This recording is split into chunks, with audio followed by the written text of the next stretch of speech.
Hello పిల్లలు, welcome to my YouTube channel kids tutorials. నీతి కథలు. బాబా బోధన. ఒక ఊరిలో రాఘవయ్య అనే వ్యక్తి ఉండేవాడు. అతనికి బాబాలు, స్వామీజులంటే విపరీతమైన నమ్మకం, గౌరవం ఉన్నాయి. ఆ ఊళ్ళోకి ఒక స్వామీజీ వచ్చాడు.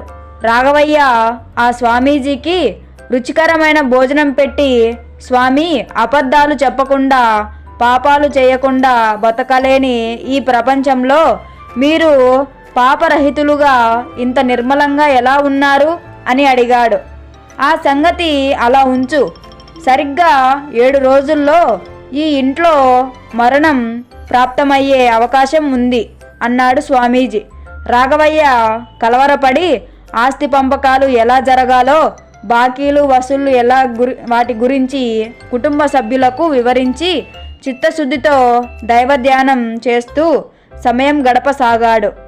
7వ రోజు రాఘవయ్య స్వామీజీని కలిశాడు. స్వామీజీ రాఘవయ్యతో, నాయనా, ఈ 7 రోజుల్లో ఎన్ని పాపాలు చేశావు అని అడిగాడు. స్వామి, మృత్యువుని ఎదురుగా ఉంచుకొని ఎలా పాపాలు చేయగలను అన్నాడు రాఘవయ్య.